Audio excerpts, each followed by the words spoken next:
தமிழகம் எங்கும் Max Gold cash for your gold. Max Gold நீங்க தங்க மட்டும் இல்லைங்க, பிளாட்டினம், டைமண்ட், சில்வர், ரூபினி எதை வேணாலும் விற்கலாம். உங்களுக்கான பணம் ரொக்கமா கையிலயோ இல்லைன்னா பேங்க் அக்கௌண்ட்லயோ உடனடியாக செலுத்திடுவாங்க. மார்க்கெட் மதிப்பை விட 100 ரூபாய் ஒரு கிராமுக்கு உங்களுக்கு கூடுதலாக கிடைக்கும். தமிழ்நாடு முழுக்க டோர் ஸ்டெப் சர்வீஸும் இவங்க ப்ரொவைட் பண்றாங்க. உங்களுக்கு கோல்ட விற்கணும்னு அதுக்கு ஒரே ஒரு பெஸ்ட் பிளேஸ் மேக்ஸ் கோல்டு தான். கால் 04445454545. வணக்கம். Big topic with Karthik Mayakumar. Iran conflict பெருசா ஆரம்பிச்சு போயிட்டு இருந்துச்சுல, இப்போ கொஞ்சம் அந்த சூடு தனியாக ஆரம்பிச்சிருக்குல்ல, இதை பற்றி தான் முழுக்க பார்க்க போகிற நிகழ்ச்சிக்குள்ள போகலாம்.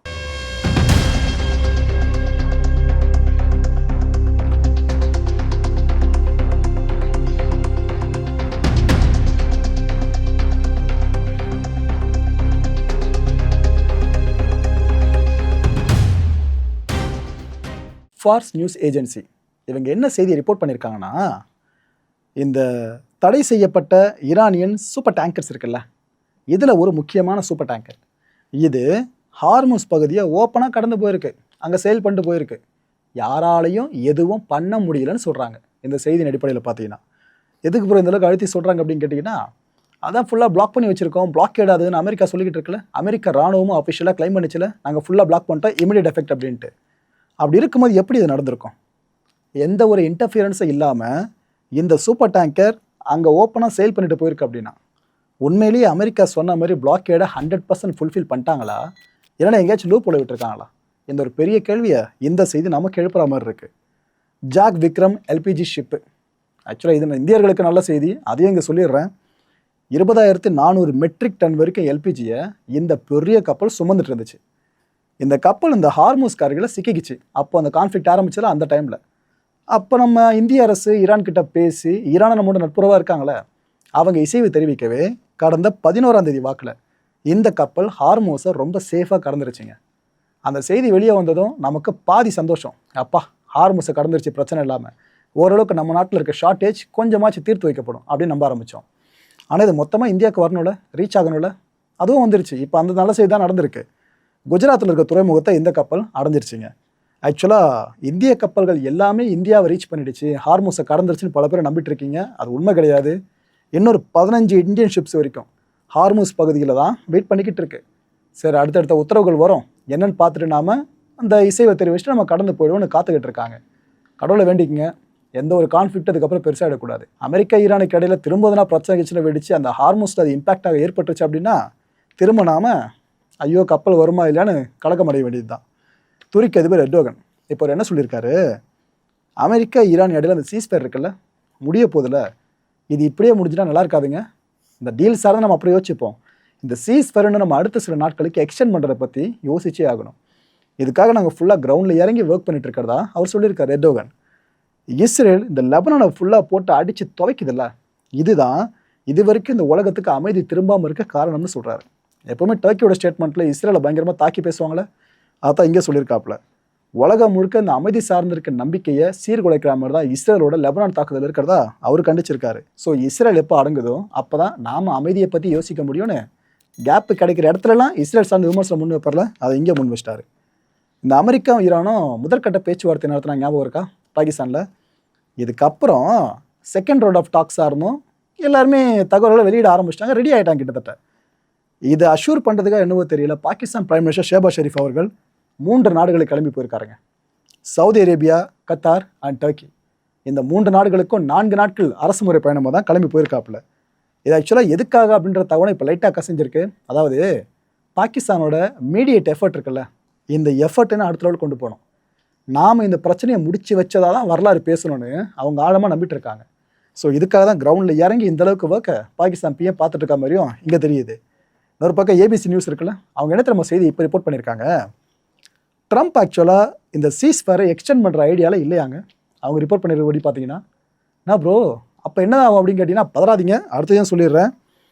அவர் இதை தேவையில்லாத ஒன்று நினைக்கிறாராம். சும்மா சீஸ்ஃபயரை போடுறது, எக்ஸ்டெண்ட் பண்ணுறது, இதெல்லாம் தேவையில்ல, பெர்மனன்ட் சொல்யூஷன் தான் நம்மளுக்கு வேணும் அப்படின்னு சொல்லிட்டு ட்ரம்ப் சொன்ன ஒரு விஷயத்தை ஏபிசி நியூஸ் கோட் பண்ணியிருக்காங்க. அவர் என்ன சொல்லியிருக்காராமா, அமேசிங் 2 days அஹெட்னு சொல்லியிருக்காராம். அடுத்த 2 நாட்கள் எல்லாம் வெயிட் பண்ணுங்க, ஒரு நல்ல செய்தி, சூப்பரான விஷயம் நடக்க போகுதுன்ற மாதிரி சொல்லியிருக்காராம். அப்படின்னா அமெரிக்காவோட கண்டிஷன்ஸில் பெரும்பாலான கண்டிஷன்ஸை ஈரான் ஏற்றுக்குச்சோ என்னவோன்ற கேள்வி தான் பல பேர் மனசுல வந்திருக்கு. இந்த என்ரிச் பண்ணப்பட்ட யுரேனியம் இருக்குல்ல, அது சார்ந்தா பெரிய இழுபறி போயிட்டு இருந்துச்சு பேச்சுவார்த்தையில். அதில் ஒருவேளை கன்க்ளூஷன் எட்டப்பட்டுக்கலாம்னு நினைக்கிறேன். டொனால்ட் ட்ரம்ப்பு இவர் போப் அவர்களை நோன்றதை விடமாட்டார்னு நினைக்கிறேன். என்னதம்மா போட்டிருக்காரு இப்போ போஸ்ட்டு போப் அவர்கள் பற்றி?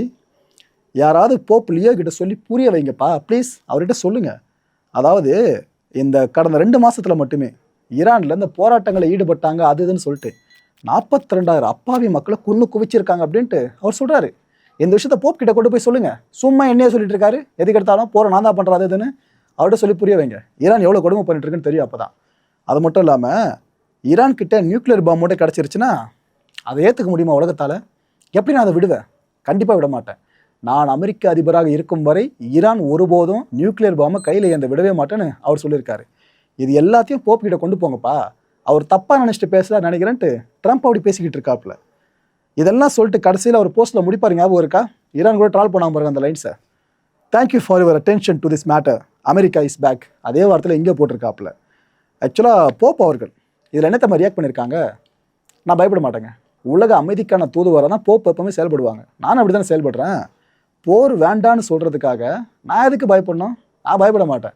அமெரிக்காவாகவே இருந்தாலும், நான் அமெரிக்கனாக இருந்தாலும் நான் பயப்பட மாட்டேன். உண்மையின் பக்கம் நின்று நான் பேசுவேன். போருக்கு எதிராக நான் கடைசி வரைக்கும் பேசுவேன்ட்டு போப் அவர்கள் சொல்லியிருக்காங்க. இந்த கான்ஃப்ளிக்ட் ஒரு பக்கம் போயிட்டுருக்குல்ல, புதுசாக இருக்குது பார்த்தீங்களா? கத்தோலிக்க மத தலைவருக்கும் அமெரிக்காவை ஆண்டுகிட்டு இருக்க அதிபருக்கு இடையில இப்போ ஏற்பட்ட ஒரு முருகல் நிலை ஒரு பக்கம் போய்கிட்டு இருக்கு. ரைட்டு. ஈரானோட பிரசிடென்ட் மசூத் பெசஷ்கியான் இருக்கார்ல, அவர் இப்போ என்ன சொல்கிறாரு? சிவிலியன்ஸ் இன்ஃப்ராஸ்ட்ரக்சரை அடிக்கிறீங்க, குழந்தைங்களை கொள்றீங்க, இது எல்லாம் பண்ணிட்டு எப்படி உங்களை ஜஸ்டிஃபை பண்ண முடியும்? ஒரு சில விஷயங்களை ஜஸ்டிஃபிகேஷன் கொடுக்கவே முடியாது. அப்பேற்பட்ட விஷயங்கள்ல இது முக்கியமானது. இது எல்லாமே பார்த்தீங்கன்னா சர்வதேச சட்ட விதிகள் இருக்குல்ல, அதுக்கு உட்பட்டதா? இல்லைனா ஹியூமனிடேரியன் பிரின்சிபல்ஸ் இருக்குல்ல, அதுக்கு உட்பட்டதா? நீங்கள் பண்ணுறது கொடுமைங்க, அது எது கூடயும் சேராது. அவ்வளோ கொடுமை பண்ணுறீங்க. ஈரான் எதிர்பார்க்கறது பேச்சுவார்த்தையை தான், போற கிடையாது. நாங்கள் போற எப்பவுமே ஆரம்பிக்க மாட்டோம், நீங்கள் ஆரம்பித்து விடுவீங்க. அதை முடிச்சுக்கிறதுனா ஈரானாக இருக்கும். இந்த ஈரானை எப்படியாவது நம்ம சரணடைய வச்சுருவோம், நாம் மண்டியிட வச்சுருவோம், அது இதுன்னு ஏதாவது முயற்சி நீங்கள் மேற்கொண்டீங்க அப்படின்னா நான் இப்பயே சொல்லிடுறேன், நாங்கள் போற ஆரம்பிக்க மாட்டோம்னு சொன்னேன். ஆனால் நீங்கள் ஆரம்பித்தா நாங்கள் தான் அதை ஃபுல் பிளெட்ஜாக வெற்றி காண்ற ஒரு நாடாக இருப்போம். பார்த்துங்க. எங்களுக்கு எதிராக ஒரு சரண்டர் முயற்சி நீங்கள் எடுத்தாலும் கூட, நாங்கள் சரண்டரோடு நீங்கள் முடிச்சு எடுத்தாலும் கூட அதை நாங்கள் தவிடுபடி ஆக்கிடுவோம். அதை பற்றி யோசிச்சே பார்க்காதீங்கன்னு சொல்லியிருக்காரு. சரி, ஓரளவுக்கு பிரச்சனை சுமூகமாற மாதிரி இருக்கே. ஏன்னா இந்த கான்ஃப்ளிக்ட் ஆரம்பிக்கிறப்ப ஒரு தலைவர்களை வெளியிட்ட ஸ்டேட்மெண்ட்டுக்கும் இப்போ வெளியிட்ட ஸ்டேட்மெண்ட்டுக்கும் நிறைய வித்தியாசம் இருக்குது. அப்போ பயங்கர ஹார்ஷாக இருக்க ஸ்டேட்மெண்ட்லாம், கெட்ட வார்த்தைலாம் பேசிக்கிட்டாங்க நடுவில் பார்த்தீங்களா, ட்ரம்ப் சைடில் இருந்தலாம். ஆனால் இப்போ அந்தளவுக்கு வர்றதில்ல. சரி, ஓகே, பிரச்சனை கூல் டவுன் ஆகுது, கூலிங் பீரியட் நோக்கி போயிட்டுருக்குன்னு நம்ம கருதிக்கிட்டு இருக்கோம்ல, லைட்டாக ஒருத்தர் 2 பேர் அதை அசைச்சு பார்க்க ஆரம்பிச்சிருக்காங்க. உதாரணத்துக்கு இந்த ஈரானோட பார்லிமெண்ட் இருக்குல்ல, அதோட டெபுட்டி ஸ்பீக்கரான அலி நிக்ஸாத், இவர் என்ன சொல்கிறாரு? ஏங்க, நம்மளோட சுப்ரீம் லீடரை கொண்டு இருக்காங்க இந்த அமெரிக்க படை, இந்த இஸ்ரேல் கூட சேர்ந்துக்கிட்டு. அப்போ ஏற்பட்ட எதிரிகளை நம்ம சும்மாவாக விடுறது? நம்ம சும்மா விடக்கூடாதுங்க. அவருக்காக நம்ம பழி வாங்கியே தீரணும். இதுக்காக கரெக்டான நேரத்துக்காக காத்துக்கிட்டு இருக்கோம். அந்த சரியான நேரமும் இடமும் கிடைக்கட்டும், அப்போ நம்ம யாருன்னு ப்ரூவ் பண்ணுவோன்னு லைட்டாக அமைஞ்சு போன நெருப்பில் எண்ணெயை ஊற்றி விட்ருக்காருங்க. அதுவும் இதுக்கான பிளானிங்ன்றது ரொம்ப கேர்ஃபுல்லாக நம்ம போடுவோம். போட்டுட்டு இறங்கி அடிக்க போகிறோம் பாருங்கள், என்ன கதியாக வராங்க பாருங்கள் எதிரிகள்லாம். நம்மளோட எனிமிஸ் எல்லாருமே ஒரு விஷயத்த மனசில் வச்சுக்கணும். அதாவது நாம் பண்ணது பெரிய தப்பு, சுப்ரீம் லீடரை கொண்டுடக்கூடாது, கொண்டுட்டோம். இதுக்காக பெரிய விலையை நம்ம கொடுக்க நேரிடும். ஈரான் எப்போ வேணால் நம்மளை அடிக்கலான்ற பயத்திலே அவங்களை வச்சுருக்கணும். அந்த அளவுக்கு ஒரு பெரிய பயத்தை விதைச்சிட்டு அவங்க எதிர்பார்க்காத நேரத்தில் அடிச்சு முடிச்சிடணும்னு அவர் சொல்லியிருக்காரு. இதை சொல்லிடலாம், செய்கிறது அவ்வளோ ஈஸியாக? ஈரானுக்குள்ளே அமெரிக்கா இறங்கி அடிக்கும், அமெரிக்காக்குள்ளே ஈரானால் இறங்க முடியும்னு நினச்சி பார்க்க முடியுமா? சிறுவக ரைட்டு விடுங்க. ஃபினான்ஷியல் டைம்ஸு இவங்க என்ன செய்தி ரிப்போர்ட் பண்ணியிருக்காங்கன்னா, சில ஈரானியன் டாக்குமெண்ட்ஸ் லீக் ஆகியிருக்காங்க. எங்கே பார்த்தாலும் லீக்கு. ஒரு பக்கம் ஜனநாயக லீக்குனா, அந்த பக்கம் இந்த டாக்குமெண்ட்ஸ் லீக்கு. ஈரான் சீக்ரெட்டாக சைனா உருவாக்குன சேட்டலைட்டை வாங்கியிருக்கிறதா சொல்கிறாங்க. ஆக்சுவலாக அந்த சேட்டலைட் மூலமாக மானிட்டர் பண்ண முடியும், டார்கெட்டை கூட செட் பண்ண முடியுமா இந்த சேட்டலைட்டை பேஸ் பண்ணி. அமெரிக்கா மிலிட்ரி இன்ஸ்டலேஷன்ஸ் இருக்குல்ல, இந்த ரீஜன் முழுக்க, இது எல்லாத்தையும் இந்த கான்ஃப்ளிக்ட் வரைக்கும் ஃபுல்லாக ஈரானால் பார்க்க முடியும். அதனால தான் ப்ரெசிஸாக அவங்க வச்சு அடிக்கிறாங்க. எங்கெங்கெல்லாம் ரீஜனை ஹிட் பண்ணணுமோ அங்கெல்லாம் பர்ஃபெக்டாக அடிக்கிறாங்க. அதுக்கு அவங்க பயன்படுத்துறது சைனா கொடுத்த அந்த சேட்டலைட்டுன்னு சொல்கிறாங்க. TEEO-1B அப்படின்ற இந்த சேட்டலைட்டு தான் IRGCயோட ஏரோஸ்பேஸ் ஃபோர்ஸ் இருக்குல்ல, அவங்க சைனா கிட்ட இருந்து லான்ச்சுக்கு பிற்பாடு 2022 லான்ச்சுக்கு பிற்பாடு இவங்க வாங்கினதா சொல்கிறாங்க. எவ்வளோ பெரிய விஷயம் பார்த்தீங்களா? ஆக்சுவலாக இந்த செய்தி பூதாகரமாக மாறிச்சு. அமெரிக்க ஊடகங்கள் இதை எடுத்து பெருசாக டிபேட் பண்ண ஆரம்பிச்சிட்டாங்க. இதை பார்த்து ட்ரிகரான சைனீஸ் கவர்மெண்ட் என்ன சொல்லிட்டாங்க, அமெரிக்க அரசு இது போல் ஊடகங்கள் வெளியேற செய்திலாம் நம்பாதீங்க. அவங்க ஏதோ பேசிக்கிட்டு இருக்காங்க, நாங்கள் அதெல்லாம் பண்ணலை, இந்த போருக்கு எங்களுக்கு சம்மந்தம், நாங்கள் உள்ளே வரல, பார்த்துங்க, நீங்கள் எதுவும் ரிட்டாலியேஷன் ஆரம்பிக்காதீங்க, நான் இவ்வளோ சொன்னதுக்கப்புறம் ரிட்டாலியேட் பண்ணிங்கனாக்கா நாங்கள் சும்மா இருக்க மாட்டோம், நாங்களும் என்ன பண்ணுவோன்னு சைனா இப்போ வாலண்டியராக வந்திருக்கு ஸ்கெட்சுக்குள்ளே. இந்த வெஸ்ட் ஏஷியா வார் இருக்குல்ல, இதனால் எந்தெந்த நாடுகளுக்கு பிரச்சனைன்றதை பற்றி நம்ம முந்தைய வீடியோக்களை தெளிவாக பேசியிருந்தோம். ஆனால் இப்போ ஒரு தகவல் கிடச்சிருக்குங்க. உண்மையிலே இந்தியர்களுக்கு கொஞ்சம் கவலைக்குரிய தகவல் தான் அது. என்னென்னா, கிட்டத்தட்ட 25 லட்சம் இந்தியர்கள் வறுமையை ஃபேஸ் பண்ணுவாங்க இந்த கான்ஃப்ளிக்ட் மூலமானு சொல்கிறாங்க ஐநா. அது மட்டும் இல்லை, இந்த பாவர்ட்டி ரேஷியோ இருக்குல்ல, இது இப்போ இருக்கிறது 23.9%. இது குறையாது, இதுக்கப்புறம் அதிகரிக்க வாய்ப்பு இருக்குன்றாங்க. 24.2% மேலே போகுன்றாங்க. அண்ட் இந்த வறுமை கோட்டுக்கு கீழே இருக்க மக்கள் இருக்காங்க இந்தியாவில், அவங்களோட எண்ணிக்கை 35.4 கோடியாக உயர வாய்ப்பு இருக்கிறதா சொல்கிறாங்க. மற்ற கிரைசிஸ் சார்ந்து இந்த விஷயத்தை அவங்க பேசலைங்க. வெறும் இந்த வெஸ்ட் ஏஷியா வார் இருக்குல்ல, இதை வச்சு மட்டுமே இவ்வளோ விஷயத்த சொல்லியிருக்காங்க ஐக்கிய நாடுகள் சபை. ஸோ இந்தியா இதில் சீக்கிரமாக ரியாக்ட் பண்ணணும். ஆல்ரெடி முடிஞ்ச அளவுக்கு பண்ணிட்டு இருக்காங்க. என்ன எதுன்றதை பார்த்து பண்ணாங்கன்னா சிறப்பாக இருக்கும். இந்தியாவுக்குள்ளே இது போல் நடக்கலாம்னு ஐநா சொல்லியிருக்கா. இப்போ இந்தியாவுக்கு வெளியே சில விஷயம் நடக்க போகுது, நான் அதையே சொல்லிடுறேன்.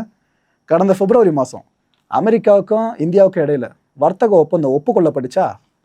இது கடந்த மார்ச் மாத வாக்கில் நாம் கையெழுத்து போட்டு அஃபிஷியலாக கொண்டு வந்துடும் அப்படின்னு முடிவு பண்ணிட்டாங்க. ஆனால் அதுக்குள்ளே என்ன ஆச்சு ட்விஸ்ட்டு, அமெரிக்கா கோர்ட் இருக்குல்ல, அந்த கோர்ட்டில் தீர்ப்பு வழங்கிட்டாங்க. இது போல் ட்ரம்ப் கொண்டு வந்த இந்த பரஸ்பர வரி விதிப்பு இருக்குல்ல, இது ஏற்றுக்கொள்ளப்படாத ஒன்று அப்படின்னு தீர்ப்பு வழங்கவே இந்த விஷயம் கொஞ்சம் இழுத்துட்டு போகிற மாதிரி ஆயிடுச்சுங்க. ஸோ இதனால தான் இதை ஒத்தி வச்சுருந்தாங்க, இந்த டீல் சைன் பண்ணுற ப்ராசஸ்லாம் சேர்த்து வச்சு. ஆனால் இப்போ என்ன அப்டேட்னா, இந்த வர்த்தக ஒப்பந்தம் இந்தியா அமெரிக்காவுக்கு இடையில இந்திய வர்த்தக குழு அமெரிக்கா கிளம்பி போகிறாங்க. இப்போ இந்த ஒரு ஹாட் நியூஸை வெளியே வந்திருக்கு.